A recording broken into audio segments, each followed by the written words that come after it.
আসসালামু আলাইকুম। এই ভিডিওতে আমরা এভিডেন্স অ্যাক্ট 1872 এর ইন্ট্রোডাকশন এবং এর নেচার সম্পর্কে ডিসকাস করব।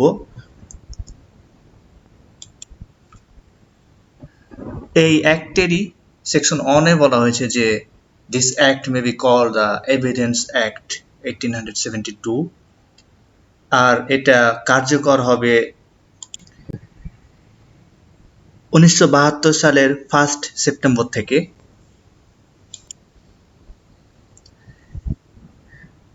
এই এভিডেন্স অ্যাক্ট ক্রিমিনাল এবং সিভিল উভয় ক্ষেত্রেই অ্যাপ্লিকেবল। এটি একটি প্রসিডিউরাল ল, কারণ এখানে ট্রায়াল প্রসিজার অর্থাৎ এভিডেন্স গ্রহণের প্রসিজার সম্পর্কে আলোচনা করা হয়েছে। এখানে কোনো ক্রাইমের ডেফিনেশন দেওয়া হয়নি বা ক্রাইমের পানিশমেন্ট তুলে ধরা হয়নি। সো ইটস এ প্রসিডিউরাল ল। এই আইনটি বাংলাদেশের সমস্ত জুডিশিয়াল প্রসিডিং এবং মার্শাল কোর্টের ক্ষেত্রে অ্যাপ্লিকেবল হবে। তবে এই আইনটি যেসব আইনে সরাসরি বলা হয়েছে যে এই এভিডেন্স অ্যাক্ট অ্যাপ্লিকেবল না, সেই সব আইন এবং এখানে তিনটি মার্শাল কোর্টের যে প্রসিজার, তিনটি আইনের আন্ডারে মার্শাল কোর্টের প্রসিজিওর ক্ষেত্রে অ্যাপ্লিকেবল হবে না। যেমন এখানে দ্য আর্মি অ্যাক্ট 1952 এর আন্ডারে যে মার্শাল কোর্ট পরিচালিত হয়, এই ক্ষেত্রে এই আইন অ্যাপ্লিকেবল হবে না। তারপরে সেকেন্ডলি দ্য এয়ারফোর্স অ্যাক্ট 1953 এর আন্ডারে যে মার্শাল কোর্টের প্রসিজার পরিচালিত হয়, এই ক্ষেত্রে এই আইন অ্যাপ্লিকেবল হবে না।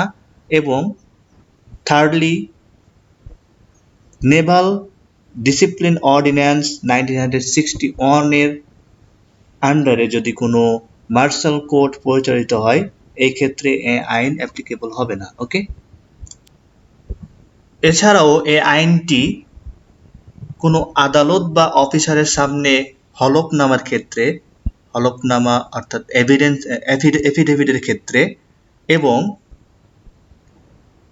সালিসদারের কার্যক্রমের ক্ষেত্রে, আরবিট্রারের কার্যক্রমের ক্ষেত্রে এ আইন অ্যাপ্লিকেবল হবে না। ওকে, এছাড়াও as I mentioned before that if any special law, any law excluded this evidence act will not be applicable in that